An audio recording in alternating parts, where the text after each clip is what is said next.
Yo guys, what's going on? Welcome back to another episode of Road to $25,000 on NBATopShot.com. We are approaching episode 20. Now we're chilling on episode 18. So I just want to go ahead and thank you guys so much for following my journey on NBATopShot.com and all that good stuff, man. And I hope that your journeys and your investments and everything that you have put into this website has paying off for you as well, man. Let me know, how are your guys' collections looking? How's the bankroll looking? How's the ROI looking?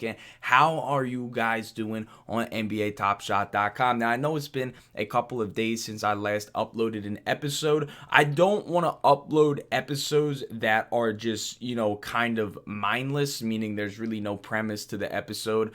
Like if I'm not doing a bunch of transactions, if I'm not pointing out something to invest in, if I'm not, if something talk worthy didn't happen, or something like episode worthy didn't happen, or like in a day or even in 2 days, I'm not going to just upload an episode just, talking in a circle to get some views. I want my episodes to have substance. I want them to have, a true reason to their upload. And this is actually a pretty solid episode, because not only am I going to be talking about, something that I've noticed about NBA Top Shot, specifically on Sundays, which in my opinion are the best days to do any sort of market work, but what I also want to talk about is what I've been doing behind the scenes with my personal, collection of moments, all that stuff, and kind of how we are actually slowly and steadily improving our bankroll, getting closer to that $25,000 mark, because I've been doing a couple of transactions here and there over the past 48 hours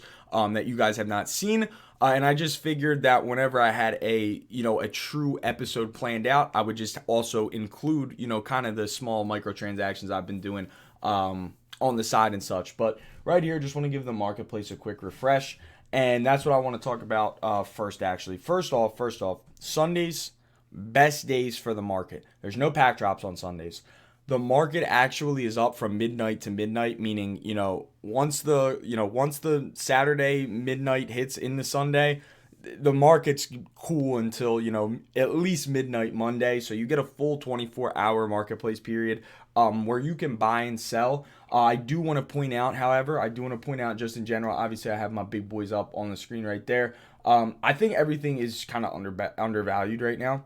I think it is just because the marketplace has been down so much these past couple of days, mind you, right? And a lot of people got packs. Now, depending on how much allocated time they have in their life to dedicate to being on NBA Top Shot, some of them might see that the market's down. They might not go on the site for the rest of the day. Or some of them might be, the people that are just constantly refreshing. Come on, I got to post my stuff. So what I think is going on is there is a surplus of moments that people have, accumulated over these past couple of pack drops, to the point where, depending on who that person is, like I said, whether they're addicted to the website refreshing to see when the marketplace up or not, the or not group is now listing their moments that they have accumulated over these last couple of drops from this past week, and it is kind of causing the market to dip a little bit. But obviously it's a big rebound from the other day when I was talking about how often the market does go down. But today, for example, I feel like everything is just super undervalued. I think everything is not so much a snipe,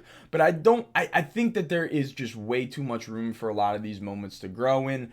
I think a lot of these moments are, I'd say anywhere from like $5 to like $10-12 too cheap.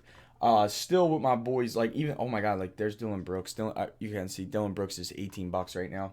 I was almost on team Dylan Brooks, but we went with Culver instead. It paid off regardless of which avenue we took.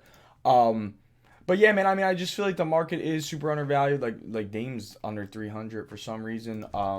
What's Kevin Durant at? Kevin Durant is chilling at, he is now 370. Yeah, bro. And we're going to talk about RKD moments in a second. But yeah, I just feel like everything is a little too cheap. I'm snagging Culver's under 20 whenever I can. But now let me go ahead and kind of discuss kind of what I've been doing over these past couple of days transaction-wise. So I sold off a quarter of my, I sold off like a third of my nuns. I sold off 25 nuns for anywhere between 34 and 39. They peaked at like 45 last night. And I think right now that's his market cap. I haven't seen him be able to push past the $45 wall. But I think anything under, the $40 mark for none if you buy it early in the day, you'll at least make, $2, $3 on it, depending if you get it for like 35, 36, 37, 38, because I've seen him chilling at $42 during like the later hours when I guess more PST guys are awake, while the EST guys are asleep. Culver is chilling in this $22 range. I was dumping him off for anywhere between $22 and like $24. I sold off about 11 of him. And this is all, with just investment purposes. Of course, like I say, I'm selling off kind of like my initial investment into the moment to go ahead and reinvest elsewhere. KD, I sold my high serial number for like market. It was like 420. And then I sold my really, really like, my 1700 serial for 500. I actually got $500 for that. So I'll take that for sure. So we made a quick 800 on him. Which was really, really clutch. So our Dapper balance as of right now in this episode, we are chilling at $3,600 with a stacked collection. We have so many moments, man.